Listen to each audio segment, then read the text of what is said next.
Good evening. Welcome to Street Talk.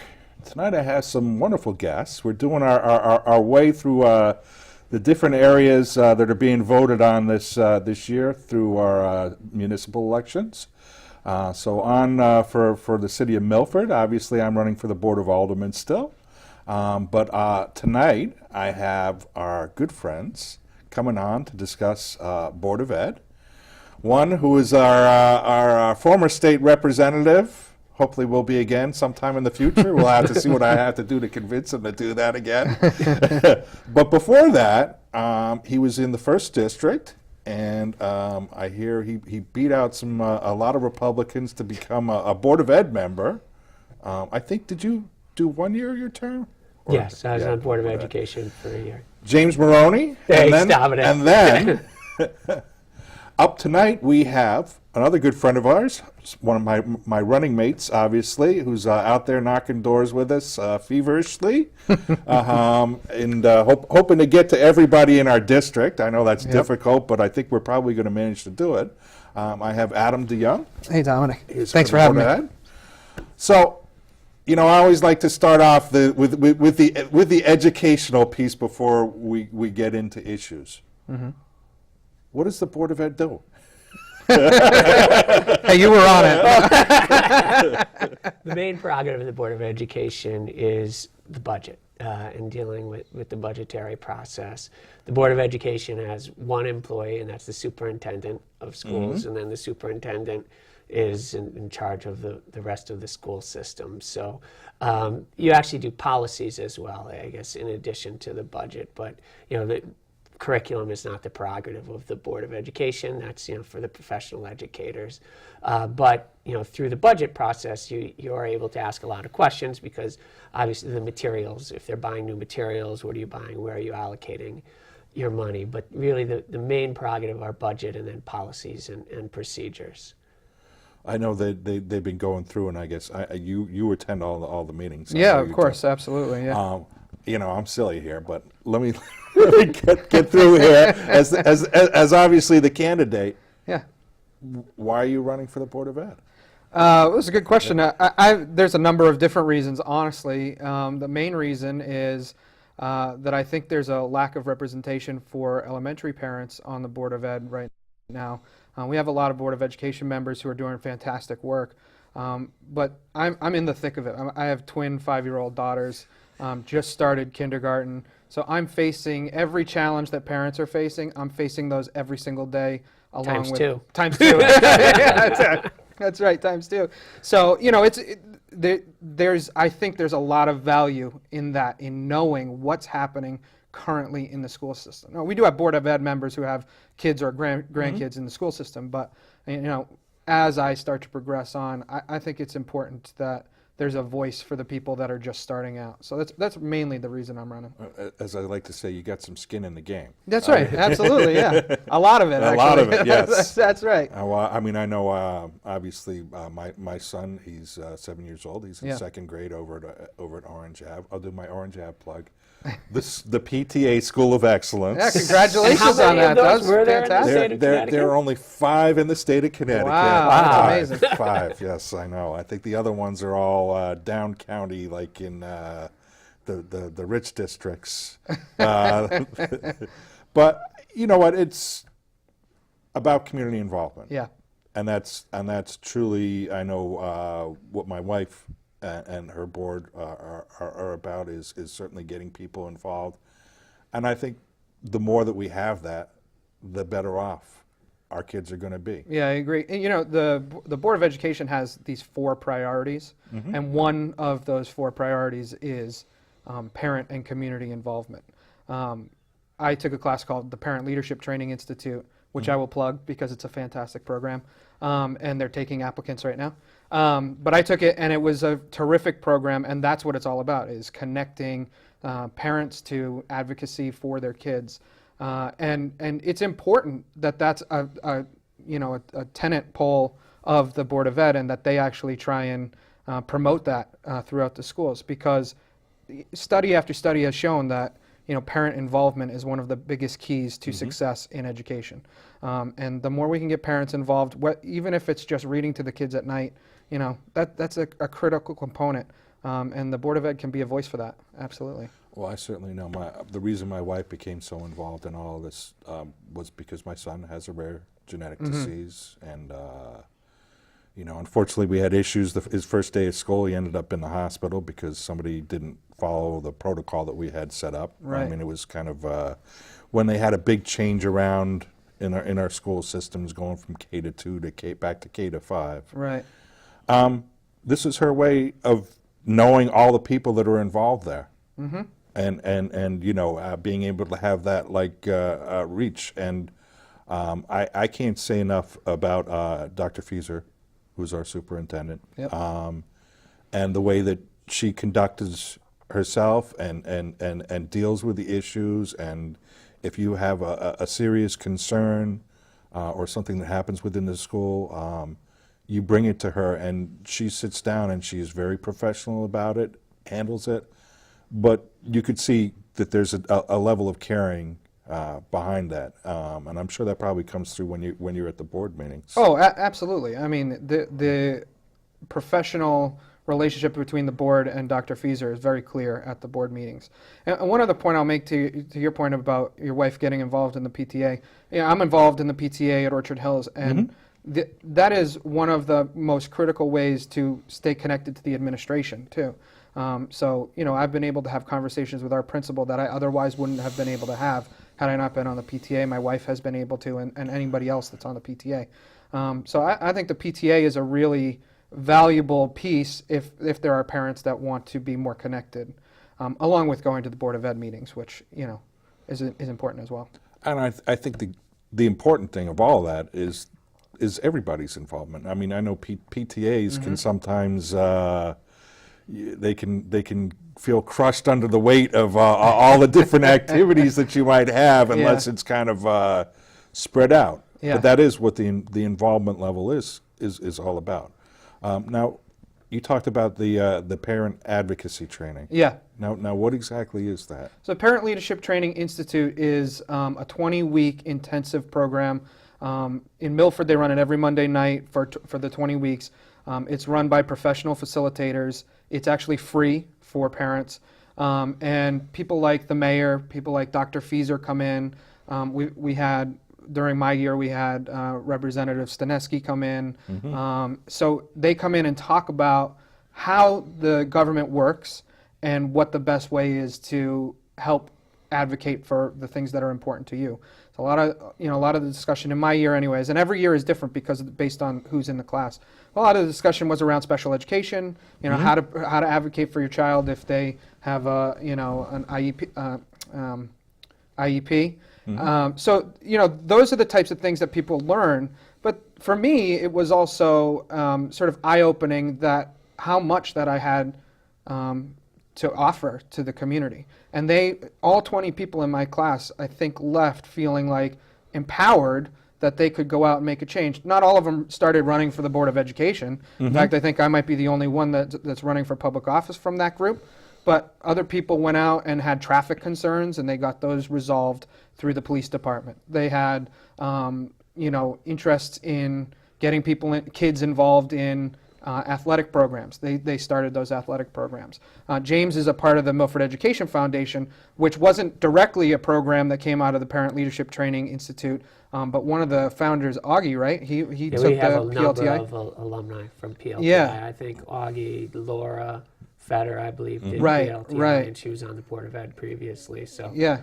And I'm trying to think, we may have, I can't think of who else, but yeah, no, we've had a number of alum who have at least come to our events and other things. Right. So. Yeah, I mean, it more than anything, I mean, you learn a lot in the class, but more than anything, I think it challenges you to become that advocate. And whether you do something that's based out of your, the project that you started in the class, because each person in the class does a community project. That's their goal by the end of the 20 weeks, that you're going to do some sort of community project. My program is called With My Dad. And so basically what it is it's an after-school program where dads and their kids go to the school and learn music. very simple music. It's targeted towards K through 2, so very, like world drums and recorders and things like that. But that was my community project. My wife's community project was educating elementary school parents on the dangers of social media and how that you can, protect your kids online. So it runs the gamut. You can see that all these projects they're really focused on kids, but it is whatever you're interested in, you can start a program or a project through the PLTI program.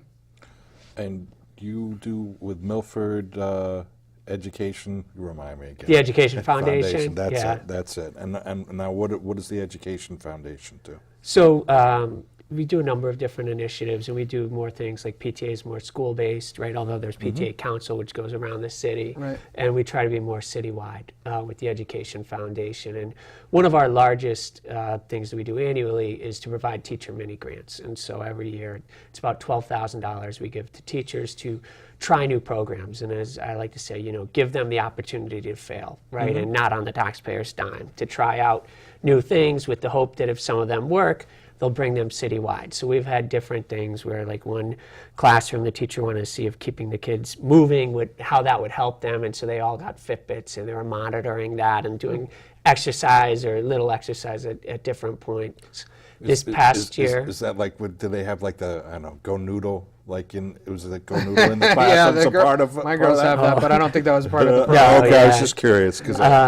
And then, last year we set something for mindfulness, which is a big topic, and actually my wife is very interested in that. And then this past year they ran a conference one day for day one, it was called, and there were about 70 teachers who had signed up and came in the summer, so we're still on their vacation, and we ran a day-long program with mindfulness for education, and really under the leadership of Annalise Spaziano, who works, for the administration and is doing, great things with bringing that mindfulness. And my wife Jennifer Jew was very involved, with that conference as well. And I looked over some of the reviews from that day from the teachers, and they were phenomenal. I mean, they're extremely positive, and they want to continue with that and just finding ways of, bringing mindfulness to the classroom and helping that with, to help the students push them forward, right, and move them forward. And personally, I'm interested in positive psychology, which is like happiness studies, happiness research, which have also shown with that there are a lot of implications for improving academic performance, improving work performance. Well, I always, I'm certainly in the mental health field. We use like a lot of things, like with some people with positive affirmations, or Right. getting them to look at how they actually feel about themselves, and having them look in the mirror and actually say these things. I always like to say, well, you might look in the mirror, and the first few times that you say something to yourself, you're like, no, that's not right, or I don't believe that, or. But I always believe in the process of you fake it till you make it, Yeah. so to speak. If you continue to do this over time, it does affect the way that your mind works within that. And I know certainly neural pathways and all the other parts of that are an important part of that. Now, you do a great fundraiser, and when is your fundraiser coming up again? I have two in the next year that I'm running, so thanks for the plug. November 3rd, it's called An Evening Under the Stars, and we're running that at Foreign. So there's dinner, and the Foreign Jazz Band played for us last time. I'm pretty sure they're playing for us again this time. So up in the cafeteria, we have children's activities. And then you can eat your dinner up there, then you go down to the planetarium, and there are planetarium shows. And so that'll be November 3rd. And then the other one that I run is the charity auction, which this year we're going to try to have the chairs built in the fall. And so what we have is the last couple of years, MetroStar Properties has been kind enough to donate the lumber to us. The students, or faculty and students at Jonathan Law, have built wooden Adirondack chairs for us. And then we've had groups of students paint and decorate the chairs, which we then display around town for a month and auction off. And so I think between the two auctions, this will be the third time we're running it. So far we've raised I think $24,000 between those two auctions, and all that goes back into the community. Now you gotta make sure that one of those chairs is made by a student that personally knows Dr. Fieser, so I can bid her up again this year. I forgot to thank you for Dominic came. He did bid up a lot of the chairs. Yeah. Didn't leave with any, but we Right. benefited. You know, he was willing to. So thank you for that. Thanks for the plug. I know funny. Brian Smith had a lot of fun doing that. Yeah. he was great at that. I definitely had a good time doing that, but that was enjoyable. Although I did want to get one of the chairs. Well, you'll have a chance this time. Yeah. I figured I had another opportunity coming up. There's some pretty amazing artwork that the kids do on these things, and it's really, really incredible. Well, you get to see the creativity of our students, and it's really displaying a lot of what's good going on right in the schools. And then you have the kids are building these, with their teachers, and then they're painting and decorating to see their creativity. And then, the chairs are they're all unique, right? And They are. I loved, and I don't know who got it. Starry Night. Oh, Starry Night was nice. I believe the YMCA group had painted that one. Right. Yeah. That's right. Yeah. Yeah, that was simply incredible. I wanted to get that for my wife because that's her favorite painting. So Maybe You'll you'll have to assign a group to I was just saying, you're gonna have to commission the Y again. paint it again this year. So okay, that's good. yeah, you never know what happens with them. So I mean, back to some of the important things about education, and you were talking about advocacy level. Yeah. I know there were several things that I've seen other people throughout the state have really focused in on doing. Dyslexia has been huge with what they've been able to get accomplished over the last 3 years. And I forget her name exactly, Allison Quirian, I think. She does, her son had dyslexia. And she noted that in the school system there wasn't widespread education as part of the system, and she put together a group, Decoding Dyslexia, I think it's called. Yeah. And she went with her state senator, and it's a big push that they took, and I think this is a good part of when people go up to the legislature, they think about, I guess, the whole picture of what they want to get accomplished. And as I'm sure you know, James, things don't get accomplished all in one shot. It's like it's like you get a bite of the Incremental change. you get a bite of the apple, Right. you get another bite, because it's hard to push something through Absolutely. all at once, and you have to have the tenacity to follow up with it. I bring it up because I know what effect it has in the school system. I have a spelling dyslexia myself. I have the good fortune of computers these days, so as I'm writing emails, I can open up another page, and I can type in the Google search, and I can actually get the correct way to spell certain things. I grew up in that age. I'm very fortunate because for years I had a lot of difficulties in school. But I think of all the people like you think in the jail system. Yeah, that's a A very large- high percent. I think Yeah. 1 in 5 Yeah. prisoners had undiagnosed More. dyslexia. Wow. Yeah. Yeah. And this is where I say, our education and identifying these things, really have a huge effect on all of our communities. So I know their first bite was to get a program where teachers,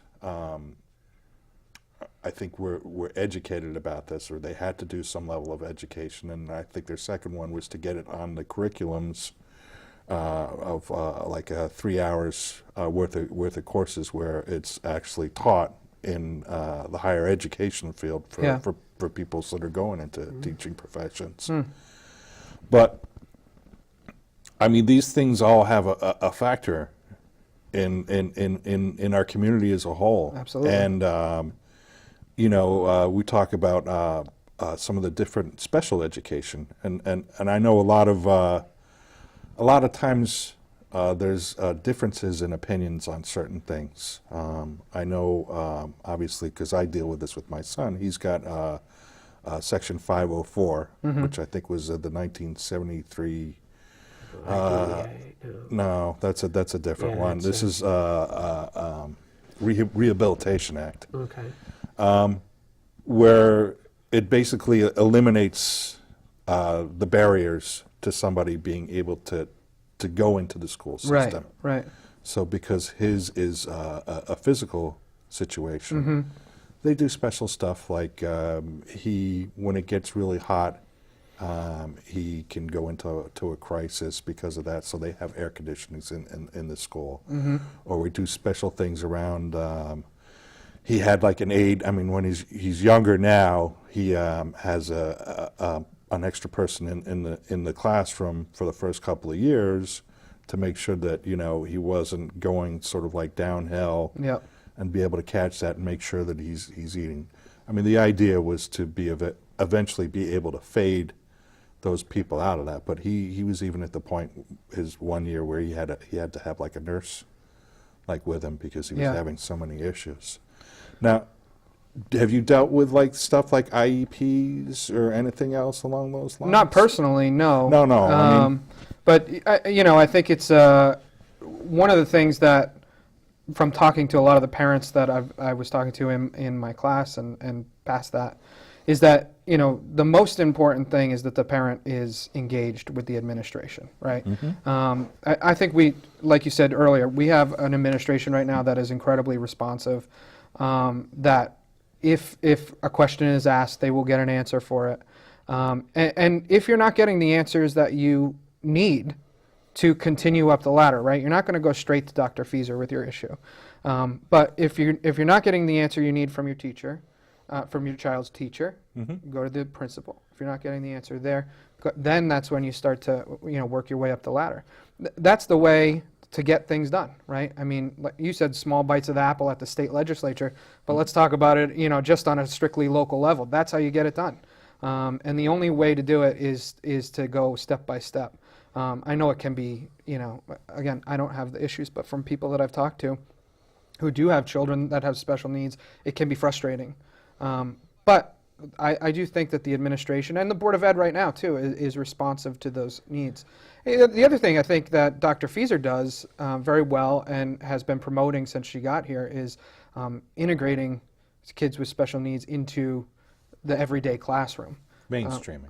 Mainstreaming, yeah, Yes. right. And I think that's a really valuable thing. I don't think kids that have special needs should be considered should have to go off and do their schoolwork anywhere else. They should be in the classroom as much as possible. It's not always possible, but where it's possible, I think they should be in the classroom with other kids. So, I know Mikey's had some people with different issues in the classroom. I certainly think it's a challenge. yeah. But you know what? It's representative of the people that are across a broad spectrum in society. Mm-hmm. And unless people are exposed to some level of that, it leads to people who have any sort of disability to be shut in. So my daughters were in pre-K. They went to pre-K at Orchard Hills. Mm-hmm. And the program at Orchard Hills is an integrated pre-K. So they were typical students in with students that had speech issues and some developmental issues. And I am a huge proponent of those types of programs. For one, I think the typical students can act as, helpers to the teachers to help the students that have some special needs issues. But also it teaches the typical students empathy and concern for other kids who are different than them. And a lot of times when you're in a group, when you're in a class of 20 kids and all the kids are kind of like you, right? I mean, they're mostly like you. You don't get that. You don't get that. So it was invaluable for both of my daughters to be in that class. And those types of programs that Milford has are not typical of programs that other districts have. And those are programs that we should be championing, I think, because and telling people about. And those programs are, filled with kids. It's not like they're small programs. I mean, the girls were very lucky to get in there. So I think those are important programs that we should be not only funding, fully funding, but also looking to expand in any way that we can. And we're hoping that we get some of our educational money from the state. I know this budget year has been very difficult, and I know Danny Boy has a grudge against us some days, but I think if you take a look at some of the school grants and the monies that come back, that's really our way of equaling out different school systems. Because I know if you go into looking at Bridgeport or New Haven or some of the bigger cities, they receive close to some of them over hundreds of millions of dollars in school aid from the government. I know Milford gets a lot less than that, but it's what helps keep our taxes together, and helps people from wanting to take apart the school budget and making devastating choices for our kids. Got any feelings about that, Jim? No, I think a strong public school system is the backbone of a community, right? And when you're moving to a town, if you're a young family, you want to look at the strength of the schools, right? And that's a way to attract young families into your town. It's a way to keep people involved in your town. If a lot of people are not going to the public schools, instead they're going off to private schools in other towns, then they may build their relationships in other places and not feel as connected to your town. And that's, again, I was talking about happiness studies that I'm interested in. One of the big things is a connection, a sense of community, but a connection to something greater than yourself. And, applaud both of you guys for, your connection to the community and your service to go out and help your community and push it forward. And I think a lot of people don't realize, especially on the Board of Education. I remember when I was walking doors, people would say, "Oh, you guys are going to make so much money." It's unpaid volunteer work. Board of the Aldermen, administration it's unpaid. They get the big bucks on the Board of Aldermen. I didn't tell you that. There's going to be a fat cat by the end of this. But probably if you look at public schools, we're one of the biggest innovations in the United States, and it's what helped us become the country that we are, our public education. And it's pushed us forward, and that we know that no longer, public schools can't do it alone anymore. And you talk about some of the towns, an equality of opportunity doesn't take an equality of resources, right? There are some people who are starting behind, and if you want to give them the same opportunity, even within the schools, in our city, some schools have different needs that may need different amounts of money and it's really not money, it's the resources, but resources cost money. So it's essentially the same thing. And, a public education is not guaranteed in the U.S. Constitution, but it is guaranteed in the state of Connecticut, in the state constitution, a free and appropriate education. And so, again, that's one of the things that's very important, and they've found, our schools, Connecticut schools, are in the top 5, at least in the country, in most of the ratings. And so that's one of the things we should be proud about and we should invest in, especially when we look at the new economy and the new jobs that are coming out.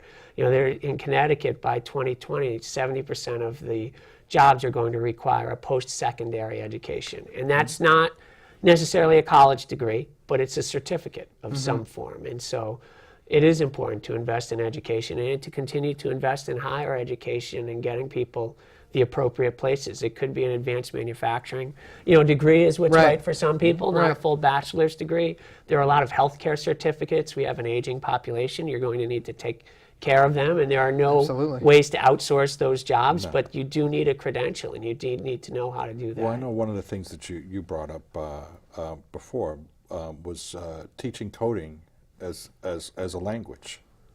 Yeah, and that's something that after I got out of the legislature, and it's one of the things when I was in the legislature, when I was talking with people at Yale, they were saying, their companies were being formed, and through the Yale Entrepreneurial Institute or other ways, their students were starting companies. When they got venture funding, they were told, you have to leave Connecticut.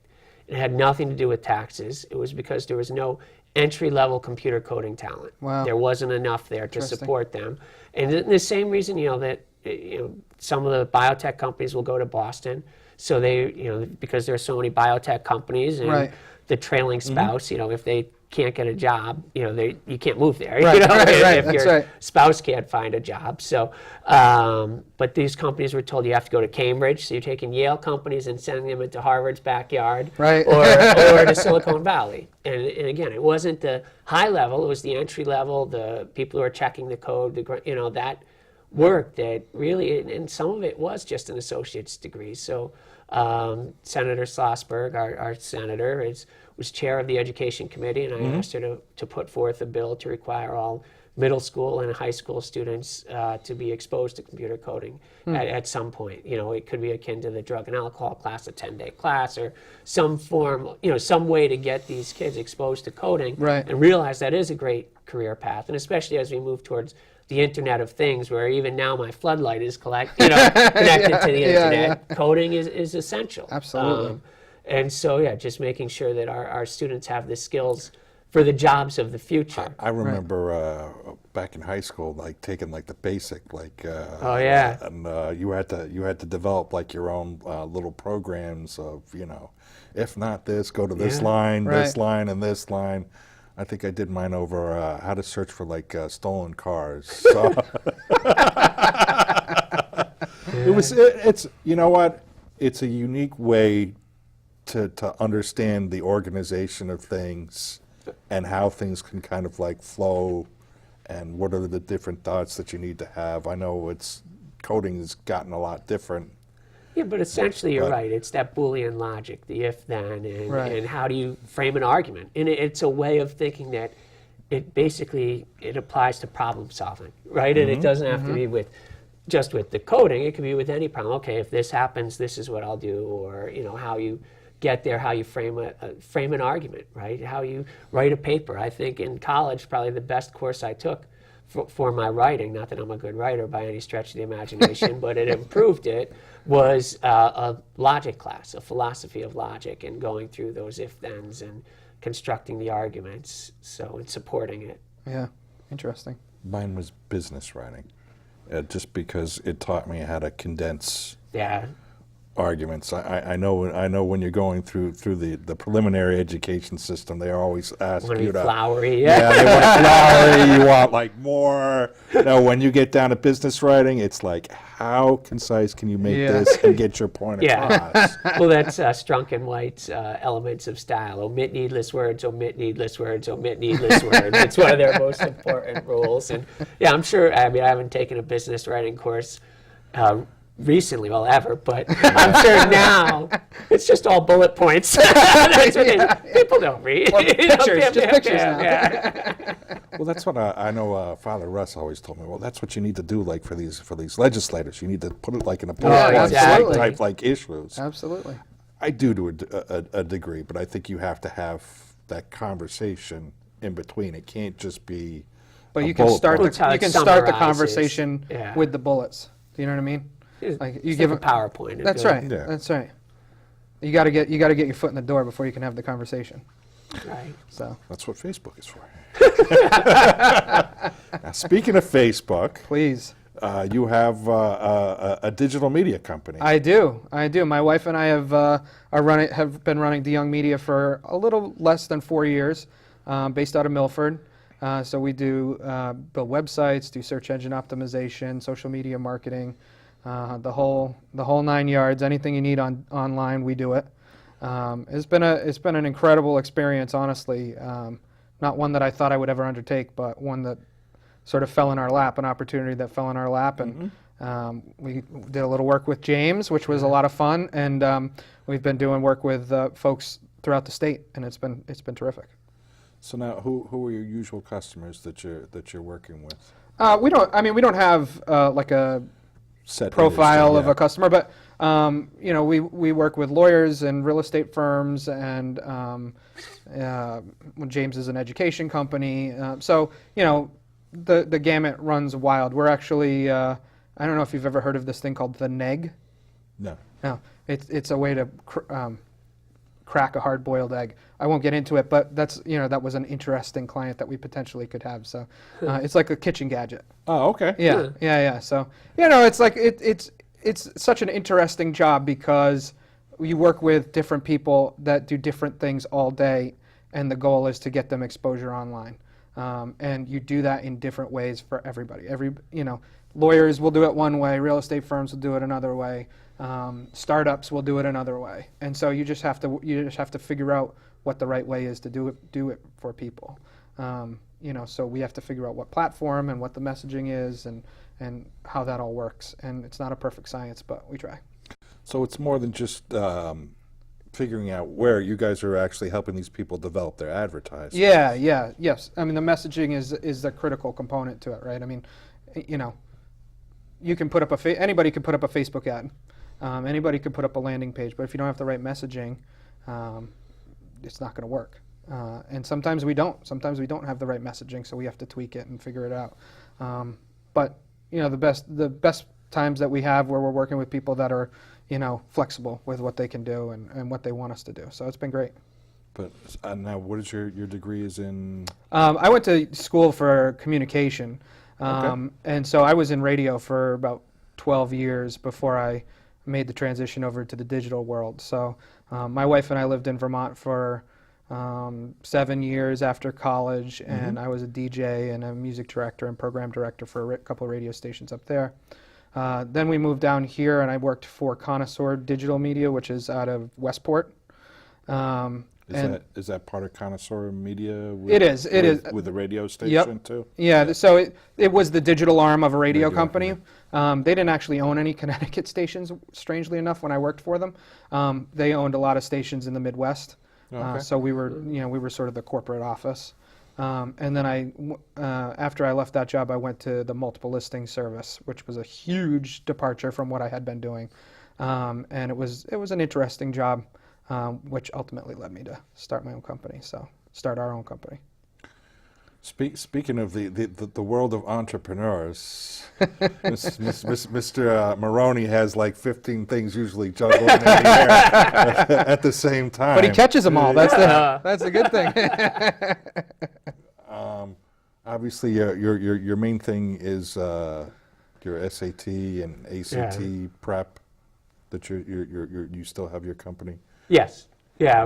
My main thing is you try to look at everything I do and try to evaluate, and bring a little more focus to it. So with my business, it's, we prepare students for college, right? And so I was sometimes stretching out too much. And so now everything has to filter through that lens. If we add a new service, if it's not preparing students for college, that's not, it's not something we're going to do. Personally, it's, I believe education is probably the best opportunity, right, that someone can have. So my professional life is an extension of that. My personal mission is to provide opportunities for people, whether it's, through Founders Walk, providing opportunities for people to gather. But a lot of it is really focused around education through the Education Foundation, and, whether it's everyone's scholarships for the Devon Rotary. And then obviously in my business is, it is a business, but it's a mission-driven business. So, man on a mission. But now, give us an update. Now, where are we at with Founders Walk? I mean, I know I go over there, and just the transformation that was put together was just incredible. And I know this is kind of like your baby. I know Ray Vitale tries to take credit for it, but it's not true. It's actually James Maroney. I think he lives on Founders Way. Maybe I think that's what it was. The confusion, but no, he's so anyways, with Founders Walk, we're almost done. I'm raising money for the benches. Unfortunately, we had a beautiful project drawn. At one point, it was a $1.5 million project, but we had $550,000, so we had to pare it back. And now, we didn't have money for the benches, and so I'm looking for service organizations to donate. I have one bench left. We've raised money for 4 out of the 5 benches. There are going to be eight benches total there. So that you can sit, and some of the benches are going to have chess tables engraved on the top. They're going to be pink granite to kind of match the wall in the area. And then, part of it, the Realtors Association had given us a grant. I was able to secure a grant from them as well to do a master plan for the area behind the library. And so the next steps will be hopefully trying to implement more of that master plan, looking at what else can be done in terms of, some of the suggestions, which had come up in other things too, but now we have a design drawn, was to reroute the road so it no longer goes along the harbor, extend the walkway all along there. It's environmentally friendly, right? You have less impervious surface near, near the water, which, if you have an impervious surface, it just encourages runoff, right? To go in there. And the harbor is, well, it's critical for us. It's recreational, but it's actually a commercial harbor. We have oyster boats going out there, and part of the reason for the lobsters, the decline in the lobster population in Long Island Sound has been a lot of that runoff, whether it was from lawn fertilizers or whatever, but getting out there. And so looking at doing environmentally friendly things, but also increasing opportunities for creating these, what they call placemaking, places for people to gather, and just better organizing it. Right now you have an active road running through the library parking lot. So you have families with young children not realizing this is an active road and getting out. So whatever we can do, do with that. But my goal was this would be kind of part of a longer term vision, because you don't want to do something a lot of times that, even as a state, we do a lot of great things in different pockets around the state, but they're not coordinated. They're not brought to scale, or then someone will have a different idea and then you scrap that and you go. And so I know one of the other big parts of all of that was the purchase of the area where originally it was for the garage, just beyond the railroad tracks. I know. I guess they hired in a company to come, I guess, and conduct like community discussions about, how we want to transform. I know I guess there's two different versions of it. There's some people that just want to talk about that piece of property. There's some people that want to talk about like the whole downtown area, and how do we make this, flow Well, it's better. a gateway property. It's what you see when you come in, and it should coordinate the whole area. Yeah, and be part of that bigger vision. And Mayor Blake should be commended really for his vision of making the city more walkable with the sidewalks, and Founders Walk as part of that, and then also the investment in kind of recognizing the importance of the parking, in improving the parking downtown, which has been done. And if you look at in Milford, the commercial real estate, like residential, is like 2 or 3 times as much per square foot as commercial, whereas in like a downtown Westport, it's the opposite. In a lot of places, it's the opposite. And some of that had to do with not enough parking, for the stores. And in some ways, there is parking. It's just like everyone wants to be able to park right in front of the store. Even though you'll go to the mall and you'll park and you'll walk a mile or two around the mall and go back to your car. But, some of it is making sure that people know where that, the parking is. And, the downtown really is the crown jewel, right, of Milford. And we have unbelievable natural assets, right? We have a harbor. There's a train station, the second longest green in all of New England. So we have these great assets there. Second tallest or tallest flagpole? Tallest flagpole in the state of Connecticut, donated by Devon Rotary. Another plus. I like it. Well, you let it in. You opened that door. Teed that one up. Oh, yeah. So, that was good. So thank you. But no, we do have tremendous, and there have been a lot of studies, like when I was going there, showing that, in terms of property tax per acre, the best investment you can make is in downtowns, mixed-use commercial downtowns versus big box, retail or other things. And so bringing people to live down there, to walk, to go to the stores and things like that. And it's part of the charm of Milford. Obviously, I think we have like one of the best vibrant restaurants around in the area, with so many in good proximity to like each other that you got a choice of about like 15 or 20 different like things that you could go eat when you go downtown. Right. That's one of the things that I love about it. Have you seen the future plans of Founders Walk? The I drawings. think I may have shown you in the office, but They're Probably. spectacular. I mean, honestly, Yeah. you're to be commended because it's. well, I didn't do any of the. I know you didn't do the drawing, but you had the Yeah, concept. It was a the, concept. Well, we brought in the consultants. No, I mean who had it's worked just to gorgeous. extend the, And I mean, if hopefully it that happens, hopefully that comes when, through hopefully. fruition. Yeah. because You're it's talking beautiful. about like redirecting the Yeah, road and the then longer walkway. term. I mean, Yeah. how But it fits in make with Fowler with Field so everything. spectacular? You know, just that whole Well, area. it'll clean up the parking lots to make it Yeah, right, safer for right. the Yeah, I kids. think it would and be terrific. and not really, it doesn't move anything other than just the road. rearranging and Yeah. coordinating. So Yeah. Well, they've already taken one step. They moved the poles Yeah, over from where they were. Right. yeah, they're set Which where are- the new road would go, just in yeah. case. It's just Right. it's just phenomenal. I think it's going to make the downtown. Just Well, even the just the hope Founders is- Walk makes yeah. it amazing, and then The hope is gonna you be have great. people who want to come down there for a walk and Right. then walk around, and then hopefully to work with other places to do some, whether it's a sculpture walk or something. That you're Yeah, not just yeah. down there. You want to go up Well, and you walk bring 'em by the to stores downtown. and You do want things. you also want to get them to go around like across the bridge over like on Factory Exactly. Lane, and, Right. With the Buy all the stores. Go Yeah. to the other side of the railroad bridge and see Yep. those stores. So bring it all together, because there are actually, the town has a lot of little, I guess you call them pocket parks, but a little slices of Yeah, land right, throughout right. the downtown Yeah. there. So yeah, that's great.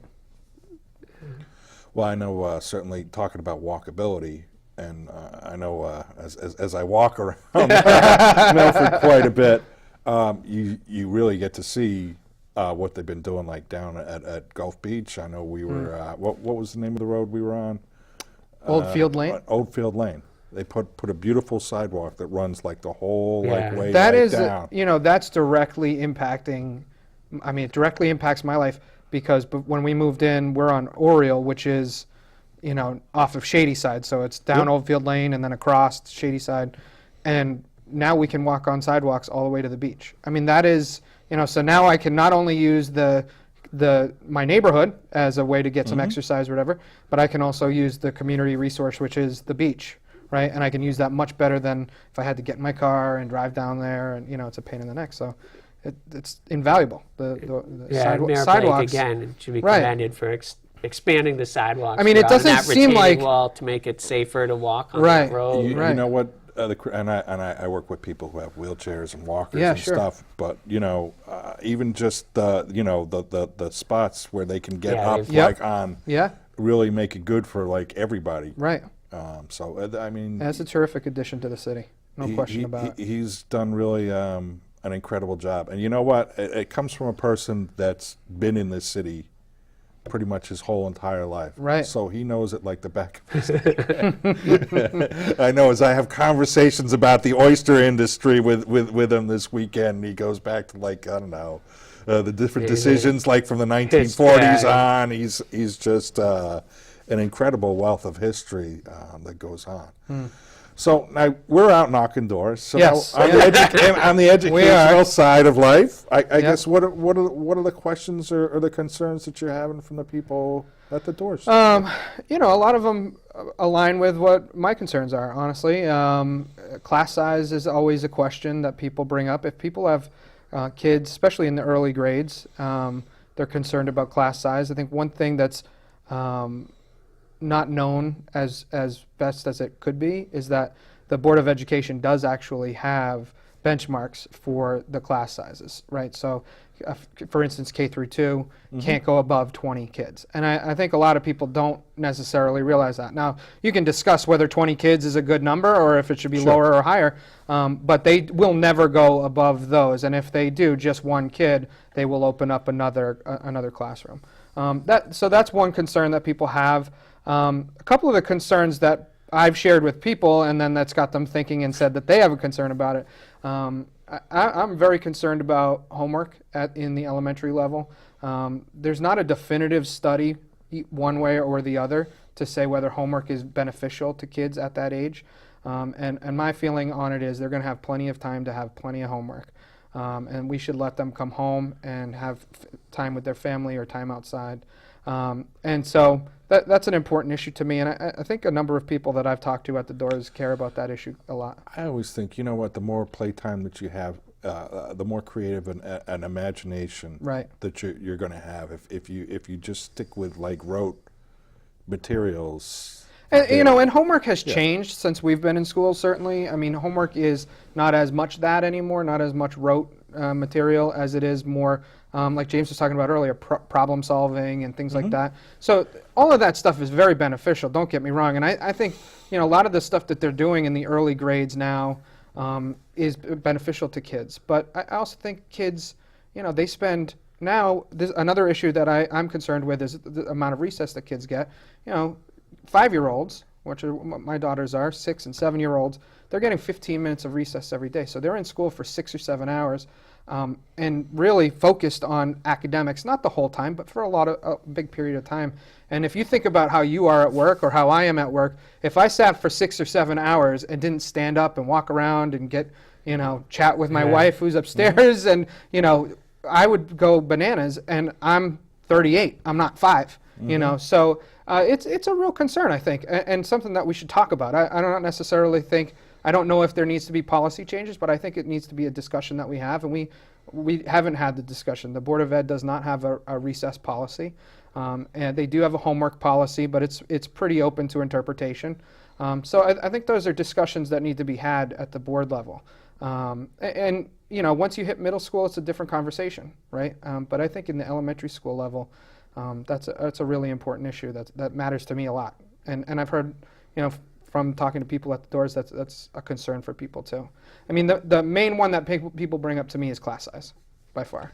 And I didn't know we specifically had stuff in there already for what class sizes had to be. Right, and a lot of people don't know that. And you know, class size is a tricky thing because, you know, you have your kid in kindergarten and they're in a 20 person class, and then you jump up to first grade and there's 3 teachers, and now maybe, you know, 1 or 2 kids comes into the school district, and it jumps up to 3 teachers. Now all of a sudden your kid's class is 13 or 14 kids, or maybe 15 kids. Then you go to second grade and it's 20 again. And so it's very confusing because people think, oh, all of a sudden, why did my kid's class size jump from 15 to 20? Well, it's primarily because of changing enrollment and where kids are going. Not declining enrollment necessarily, that's a different question altogether, but changing enrollment. You know, if a kid moves across town, they're no longer at your school, and that changes the dynamic of how many kids are in a class. I know one thing that I always ask, obviously Claire Casey's the other person who's running for Board of Ed. I ask her all the time, you know, what are our numbers? Because Milford's a unique place. Yeah, it's a place where a lot of people choose to live their whole entire lives in. So we have an aged population, and there are times I think that you get that turnover, and I know. Years ago when they were talking about possibly long-term plans of closing down Harborside, I spoke out against it because I was like, look, I know in my neighborhood, here I had this amount of people, you know, and these houses all turned over within a period of time. You know, I realized we were also building more, like in Milford, and expanding. So it's going to be a difficult balance as to what happens within that. But I know that's always something that's going to be at the tip of people's heads. So I know this will air after, but tonight's Board of Ed meeting, so it's Monday night, tonight's Board of Ed meeting, they're discussing the enrollment numbers so if it's a concern, you know, folks can go get the minutes and the video and the MGAT video of the Board of Education meeting so that they at least understand where the enrollment numbers are, because it's something that I hear a lot. The people are concerned about declining enrollment and then what's going to be done about declining enrollment, if anything.